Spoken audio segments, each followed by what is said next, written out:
नमस्कार दोस्तों, आज हम पढ़ेंगे हिंदी का आगे वाला ठीक है टॉपिक। आगे क्या है हमारा अनुस्वर चिन्ह। ठीक है, आज हम पढ़ेंगे क्या अनुस्वर चिन्ह। तो अब अनुस्वर चिन्ह की अगर हम बात करते हैं तो यहाँ पर ध्यान देने वाली बात है, इसका प्रयोग तत्सम शब्दों में किया जाता है और इसके उच्चारण में नाक से अधिक हवा सांस निकलती है। ये स्वर बाद में आने वाली ठीक है, ये स्वर के बाद आने वाली व्यंजन ध्वनियाँ होती हैं, जैसे कंकड़, चंचल, कंटक आदि। तो इसके बाद जो आने वाली है वो व्यंजन ध्वनियाँ होती हैं। ठीक, क। फिर है निर्नुनासिक, केवल मुँह से बोले जाने वाले वर्डों को निर्नुनासिक कहते हैं, जैसे इधर, उधर, अगर, मगर। इसके बाद हम पढ़ेंगे विसर्ग चिन्ह। विसर्ग चिन्ह क्या होता है? इसका उच्चारण हा की तरह होता है, जैसे अतः। ठीक है, इस अनुस्वार की तरह विसर्ग भी व्यंजन ध्वनियाँ हैं, ये भी व्यंजन ध्वनियाँ में आती है। विसर्ग का प्रयोग स्वर के बाद किया जाता है। इनका प्रयोग प्रायः तत्सम शब्दों के साथ किया जाता है।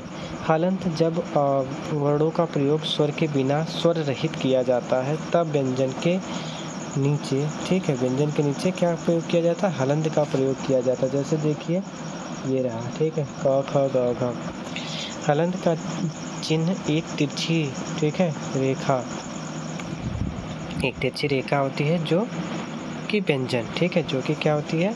व्यंजन वर्णों के नीचे लगाई जाती है। नेक्स्ट अगर हम बात करें अगला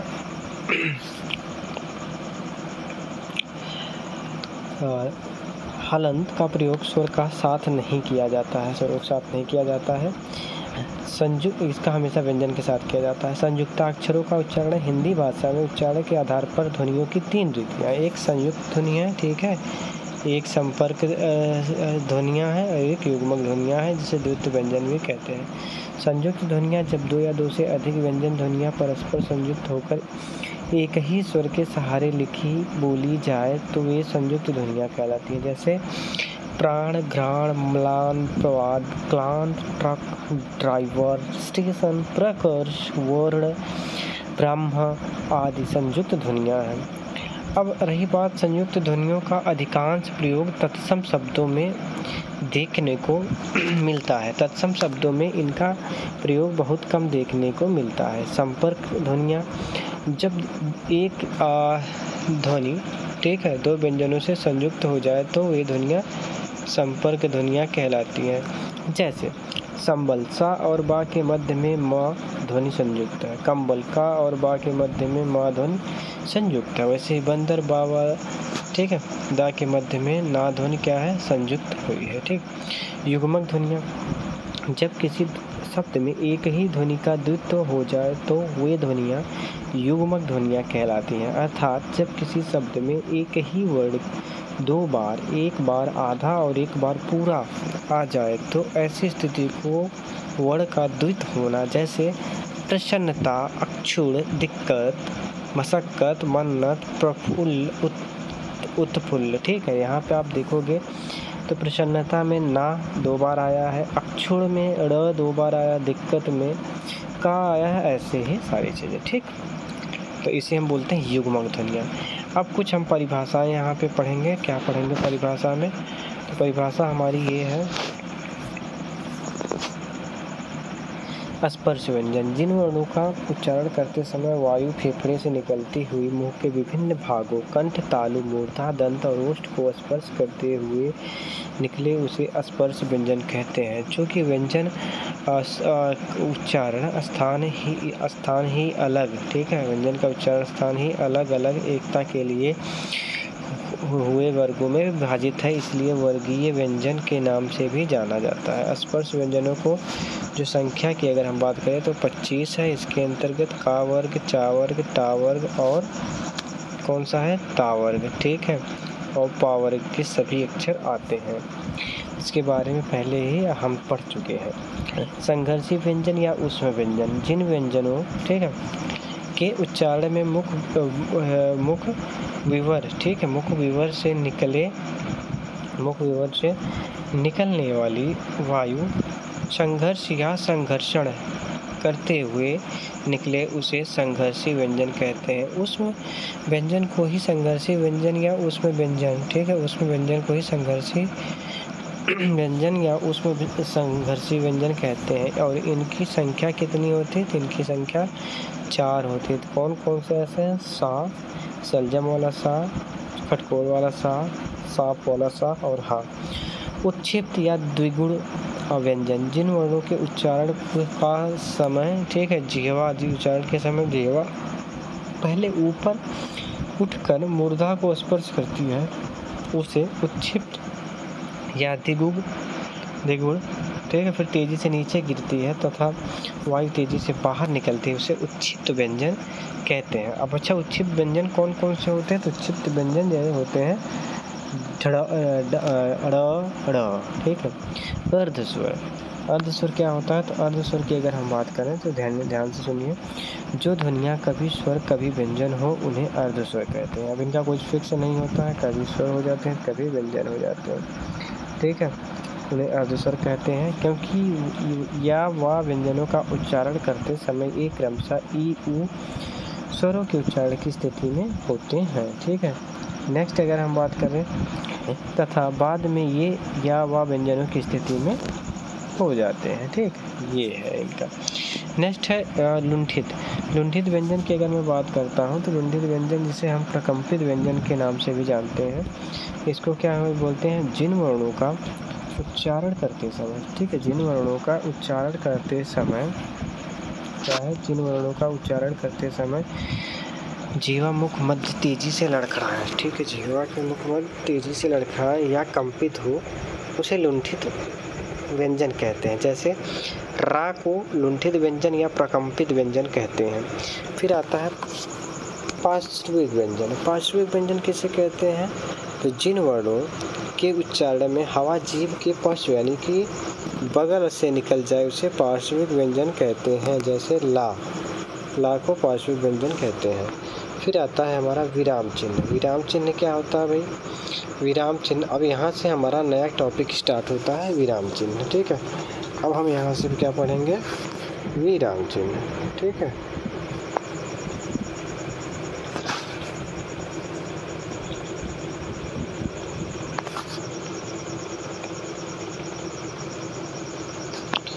अगर हम यहाँ से बात करते हैं विराम चिन्ह की, तो आप देखोगे विराम चिन्ह में, तो विराम चिन्ह किसे कहते हैं ये भी देख लीजिए।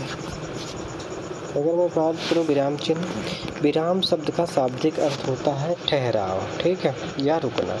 पढ़ने या लिखने के दौरान ठहरने के लिए जिन चिन्हों का हम प्रयोग करते हैं उन्हें ही विराम चिन्ह कहते हैं, ठीक है। हिंदी में प्रयुक्त होने वाले विराम चिन्ह निम्नलिखित है। इनमें है अल्प विराम, ठीक है, अल्प विराम हो गया आपका, अर्ध विराम, उप विराम चिन्ह, अपूर्ण विराम, प्रश्न चिन्ह, विस्मयादिबोधक या आश्चर्य चिन्ह, निर्देशक जिसे डैश चिन्ह बोलते हैं, कोष्ठक, हंस पद, त्रुटि विराम, त्रुटिबोधक चिन्ह, विवरण चिन्ह, पाद चिन्ह, ठीक है। ये सारे क्या हो गए? विराम चिन्ह के एग्जाम्पल हैं। और कुछ लाघव चिन्ह, संक्षेप सूचक चिन्ह, अंग्रेजी में लाघव चिन्ह, फिर पुनरुक्त सूचक चिन्ह, उद्धरण चिन्ह, ठीक है। इसके बाद आता है अवतरण, दोहरा उद्धरण चिन्ह, एकहरा उद्धरण, ठीक है। और ऐसे ही करके फिर इसके बाद आता है आपका योजक चिन्ह, लोप चिन्ह, लोप सूचक चिन्ह, विकल्प सूचक चिन्ह, तिरछी रेखा, तुल्यता सूचक चिन्ह, टीका सूचक पद, तारक चिन्ह, फुटनोट, समाप्ति सूचक चिन्ह, दीर्घ उच्चारण चिन्ह, पाद चिन्ह इत्यादि। ये क्या है? इसके विराम चिन्ह के उदाहरण हैं। अब हम यहाँ पढ़ेंगे एक एक।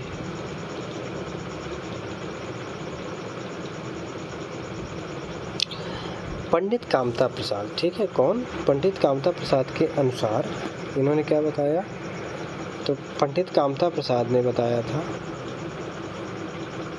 इनके अनुसार पंडित कामता प्रसाद के अनुसार शब्दों और वाक्यों का परस्पर संबंध बताना तथा किसी विषय को भिन्न भिन्न भागों में बांटना और पढ़ने के दौरान ठहरने के लिए जिन चिन्हों का प्रयोग किया जाता है उन्हें विराम चिन्ह कहते हैं। पंडित कामता प्रसाद गुरु के अनुसार विराम चिन्हों का लगभग संख्या 20 है। यदि विराम चिन्हों का उचित प्रयोग ना किया जाए तो अर्थ का अनर्थ हो जाता है। जैसे रोको मत जाने दो, ठीक है, और फिर रोको मत जाने दो। दूसरा है रोको मत जाने दो, ठीक है।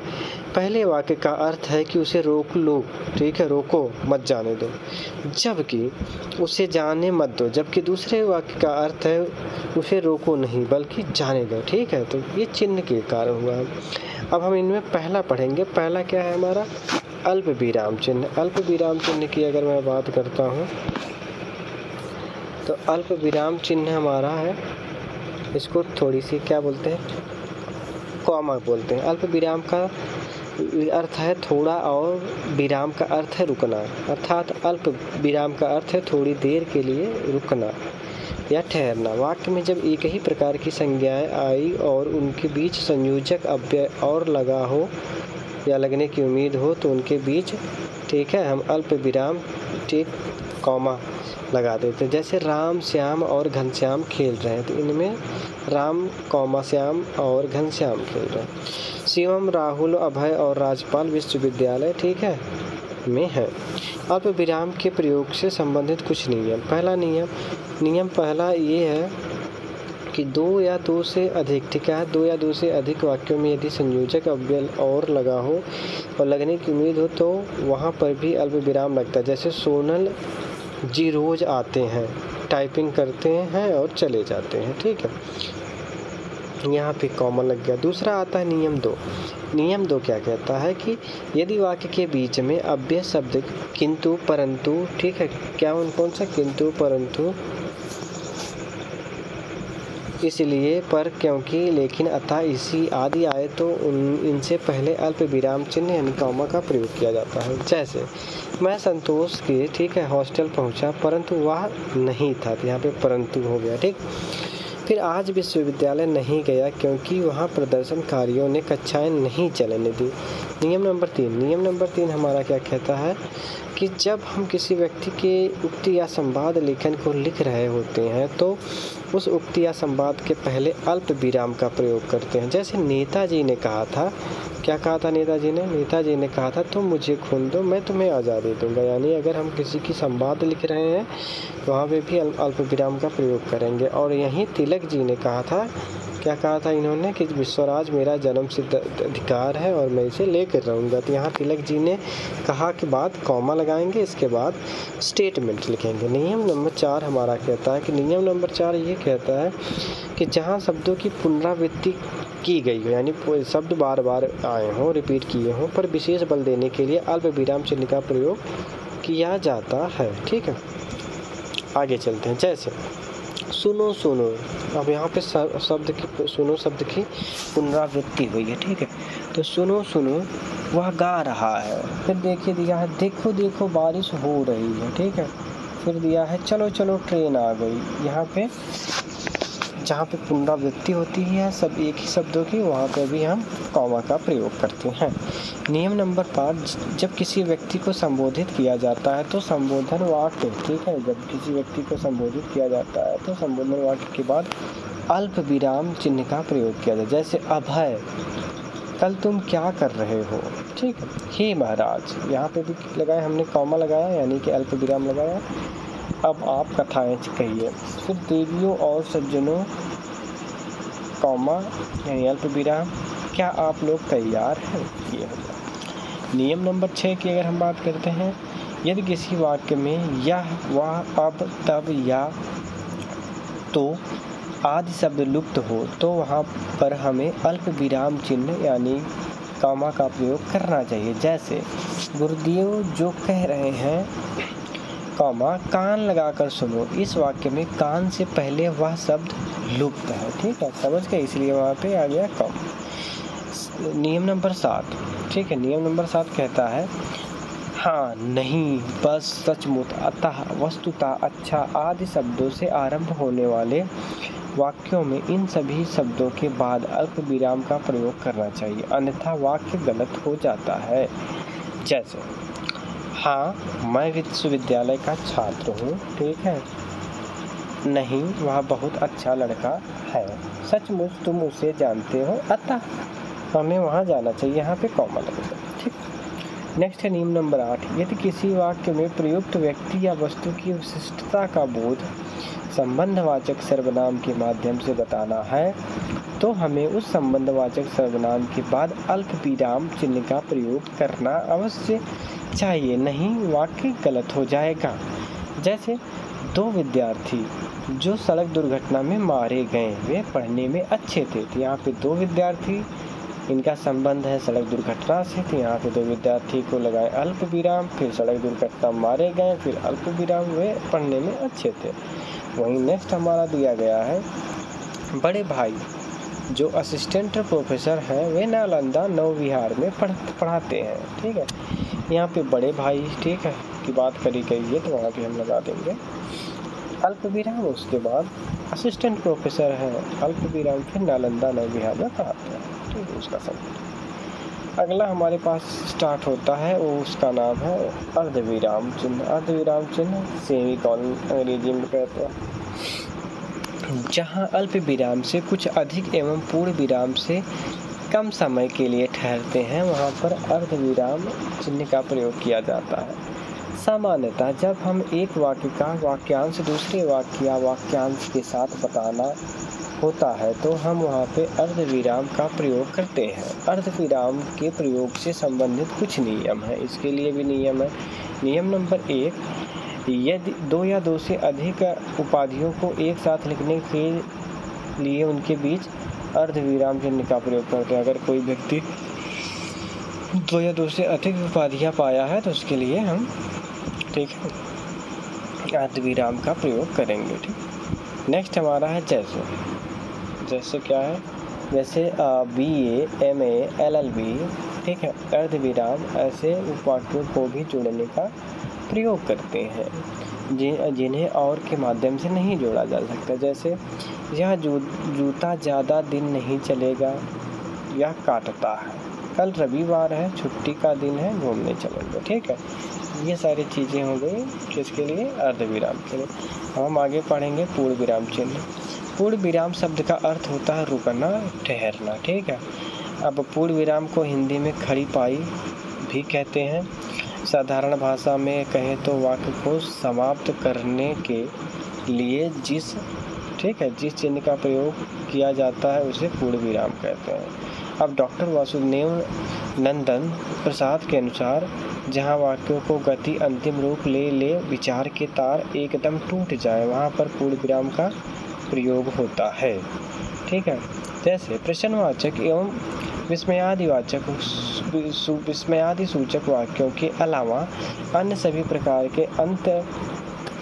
के अंत में पूर्ण विराम चिन्ह का प्रयोग किया जाता है। जैसे राम अयोध्या के राजा थे, यहाँ पे पूर्ण विराम लग गया। ठीक, फिर नेक्स्ट अपना हमारा चालू होता है क्या, प्रश्नवाचक। ठीक है, प्रश्नवाचक चिन्ह क्या होता है, जब हम किसी से प्रश्न पूछते हैं। ठीक है, जैसे अगर हम बात करें प्रश्नवाचक चिन्ह में क्या है कि प्रश्नवाचक चिन्हों का प्रयोग ऐसे वाक्यों के अंत में किया जाता है जहाँ पे प्रश्न करना या पूछे जाने का बोध होता है। जैसे क्या आप प्रयागराज में रहते हो, नोटबंदी। ठीक है, नोटबंदी किसके शासनकाल में हुई। इसके बाद हमारा आता है विस्मयादिबोधक या आश्चर्य सूचक चिन्ह। आश्चर्य सूचक चिन्ह यहाँ पे अगर हम बात करें जैसे मनोविकार सूचक शब्द जैसे हर्ष, ठीक है, विषाद, विस्मय, घृणा, आश्चर्य, करुणा, भय इत्यादि वाक्यांशों तथा वाक्यों के अंत में विस्मयादिबोधक चिन्ह का प्रयोग किया जाता है। जैसे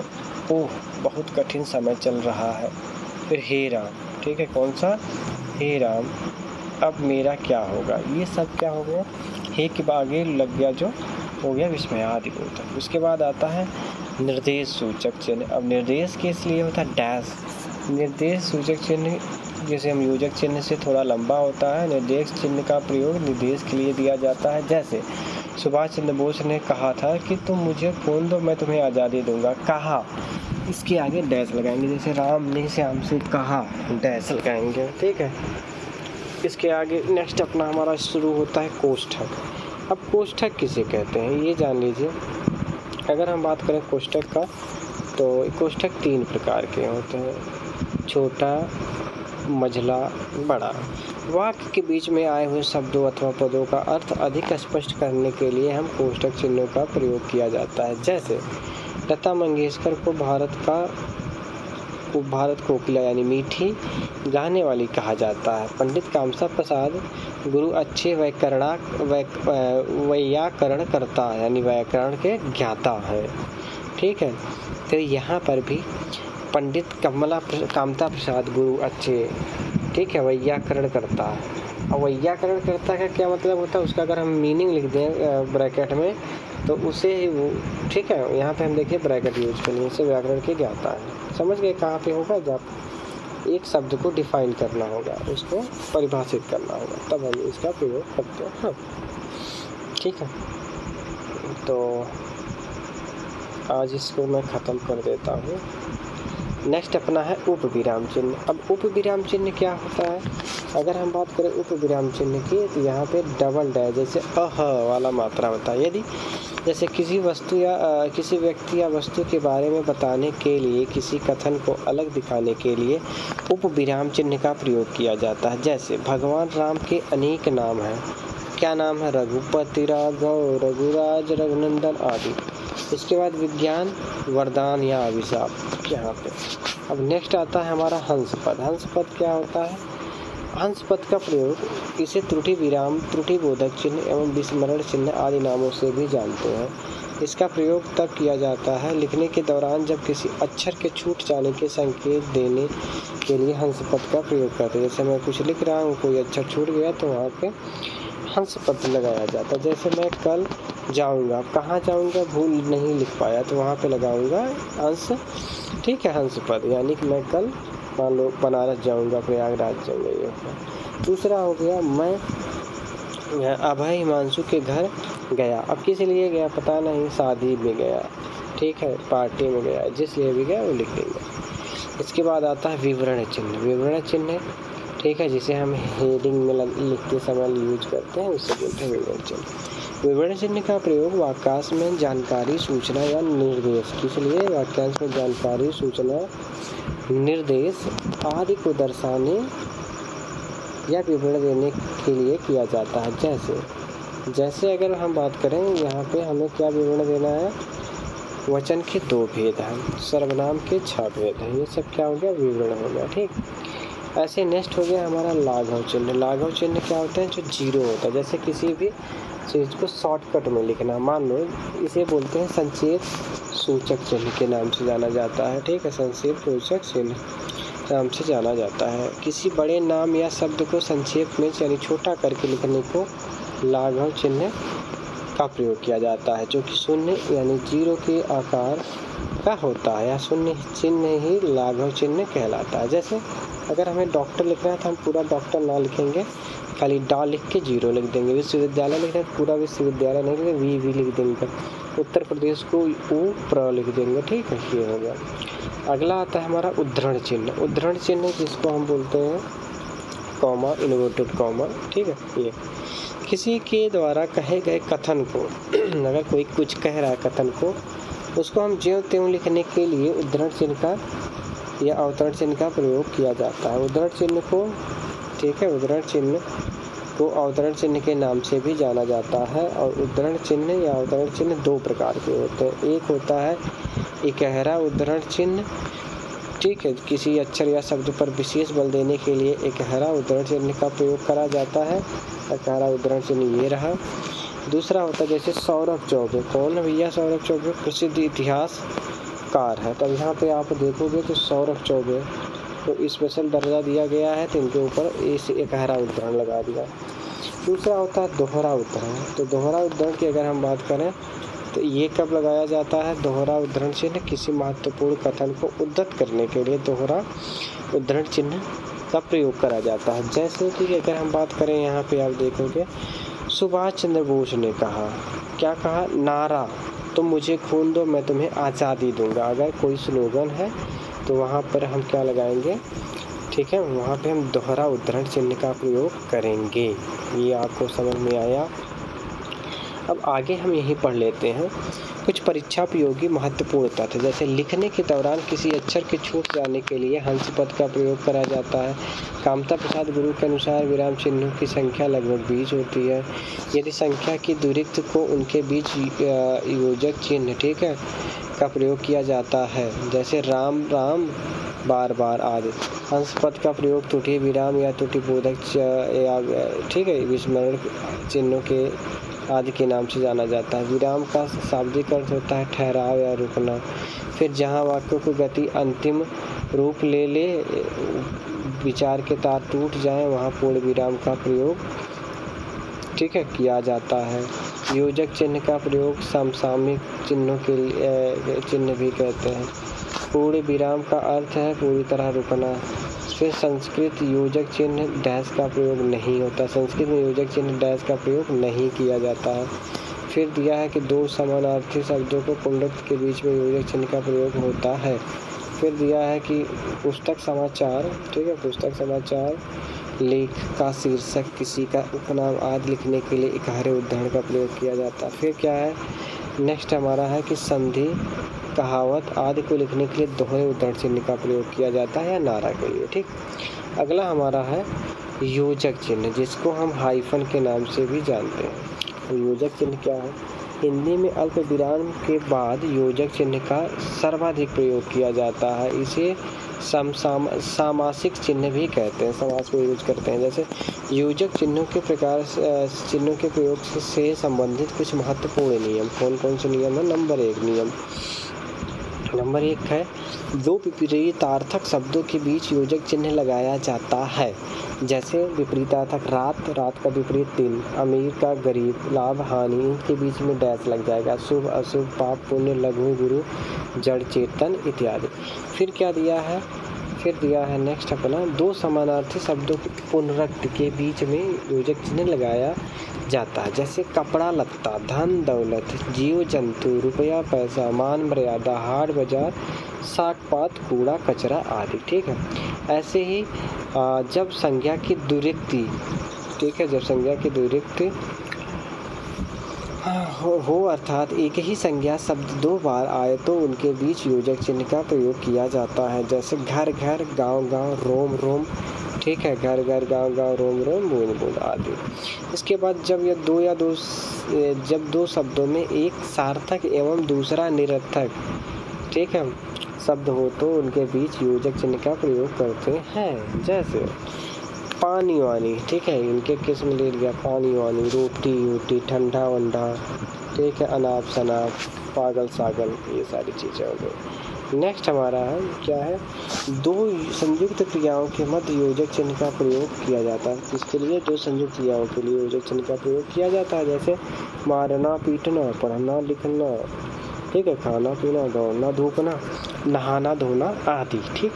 आई होप यहाँ तक आपको समझ में आया होगा। अब कुछ परीक्षा उपयोगी है, इसको भी देख लेते हैं। क्या है परीक्षा उपयोगी महत्वपूर्ण तथ्य में आपको मैं इधर में बता रहा हूँ, ये अपने पास है। क्या है, व्यवस्थित वर्ण समूह को वर्णमाला कहते हैं और मात्रा के आधार पर स्वर 3 प्रकार के होते हैं, ह्रस्व, दीर्घ और प्लुप्त। मूल दीर्घ स्वर को सजातीय स्वर भी कहते हैं। संयुक्त दीर्घ स्वर को विजातीय या मिश्रित स्वर भी कहते हैं। भाषा शब्द की सबसे छोटी इकाई वर्ण या ध्वनि है, ठीक है। स्वर का उच्चारण स्वतंत्र रूप से होता है। स्वरों की संख्या 11 है और हिंदी में कुल 52 वर्ण है। छ, त्र, ज्ञ, स्र संयुक्त व्यंजन है या वह को अर्धस्वर कहते हैं, ठीक है, ये हो गया। और इसके बाद आता है अपना हिंदी शब्दकोश में अंग, यानी अंगूर वाला अंग को, ठीक है, आ वर्ण से पहले आता है। ओम तो प्लुप्त स्वर का उदाहरण है। छोटी ई, बड़ी री स्त्रीलिंग वर्ण है। शेष सभी वर्ण पुल्लिंग होते हैं, ठीक है। जैसे सलजम वाला सा, खष्टी सा वाला सा, हा, उसमें व्यंजन है, ठीक है। फिर दिया गया है हमारे पास अंगा, इया, ड़ा, न, म नासिक वर्ण है तथा इनका उच्चारण स्थान नासिक भी है। इन्हें अनुनासिक वर्ण कहते हैं। हा को अगर हम बात करें, हा की, हा काकल्य वर्ण है। अनुस्वार जिसे अंगूर के लिए यूज किया जाता है। विसर्ग आहा को हम बोलते हैं आयोग वाह वर्ण। ठीक है, वर्णों के एक के उस समूह को जिससे कोई निश्चित अर्थ नहीं निकलता है उसे शब्द कहते हैं। ठीक है, छा वर्ण को हम कैसे लिखते हैं? तो छा वर्ण को हम लिखते हैं का प्लस खटकोड़ वाला सा, इनको जोड़ेंगे तो छा आता है। फिर वहीं अगर हम बात करें आ के लिए कि आ, बड़ा आ, बड़ा ऊ और बड़ी ई। ठीक है, इनकी बात करें तो इन्हें हम बोलते हैं मूल दीर्घ स्वर।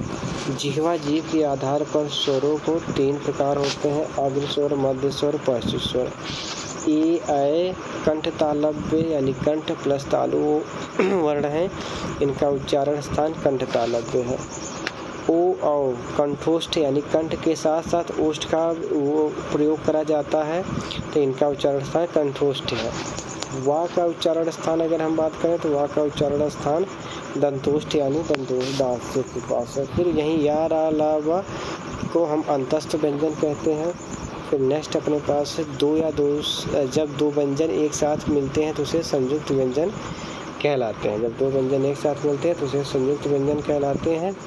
फिर दिया गया है जैसे छात्र और स्रा, इनको हम बोलते हैं संयुक्त व्यंजन। ठीक है, नेक्स्ट है अपना ज्ञा की बात। अगर हम ज्ञा की बात करें तो ज्ञा वर्ण जा प्लस ज्ञा वर्ण के योग से बनता है। रा के अगर हम कहें तो रा को हम बोलते हैं वत्सर्य लुंठित संघोष एवं अल्प प्राण व्यंजन। लिखित भाषा में मूल ध्वनियों के लिए जो चिन्ह मान लिए गए हैं तथा जिस रूप में लिखे जाते हैं उसे लिपि कहते हैं। जब एक ही ध्वनि को द्वित हो जाए तब वह युग्मक ध्वनियाँ कहलाती हैं, जैसे दिक्कत, प्रसन्नता आदि। हिंदी शब्दकोश में छा वर्ण का वर्ण के बाद आता है, क्योंकि छा एक संयुक्त वर्ण है जो कि का प्लस सा वर्णों के योग से बनता है। इसी प्रकार त्रा वर्ण ता के बाद ज्ञा और जा के बाद एवं श्रा वर्ण सा के बाद आता है। नेक्स्ट अगर हम बात यहीं पे करते हैं कि संबल। ठीक है, संबल जिसे हम बोलते हैं संपृक्त ध्वनि या लुप्त स्वरों। ठीक है, लुप्त स्वरों की अगर हम बात कर लें तो लुप्त स्वरों के उच्चारण में दीर्घ स्वरों से भी ज़्यादा समय लगता है, जैसे ओम और बड़ा अनुस्वार पंचम वर्ण का कार्य करता है। ठीक है, तो आशा करता हूँ आपको बहुत ये समझ में आया होगा। तो यहाँ तक अपना थ्योरी का क्लास डन हो गया। अब यहाँ से हमें स्टार्ट करेंगे जो कुछ प्रश्न है। ठीक है, इसको लगभग इसमें टोटल कितने प्रश्न हैं, तो अगर मैं बात करूँ इसमें टोटल 200-300 ठीक है शब्द है। तो अगर आपको ये वीडियो काफ़ी अच्छा लगा हो, हेल्पफुल लगा हो तो प्लीज़ चैनल को लाइक करें, शेयर करें और ज़्यादा से ज़्यादा क्वांटिटी में ठीक है सब्सक्राइब करें। ठीक है, और साथ ही साथ दूसरे से भी सब्सक्राइब करवाएं। ठीक है, इसी के साथ आज के लिए इतना ही। Thank you. ठीक है, तो फिर मिलते हैं अगली वीडियो में। अगली वीडियो में हम क्या करेंगे, अगली वीडियो में हमें पूरा ये चैप्टर के जितने प्रैक्टिस है, ठीक है, पूरा एक बार में तो नहीं हो पाएगा, लेकिन हमारे चलिए 2 वीडियो में मैं इसको कंप्लीट करा दूंगा। ठीक है, तब तक के लिए धन्यवाद। मिलते हैं किसी नेक्स्ट वीडियो में। Bye bye, take care.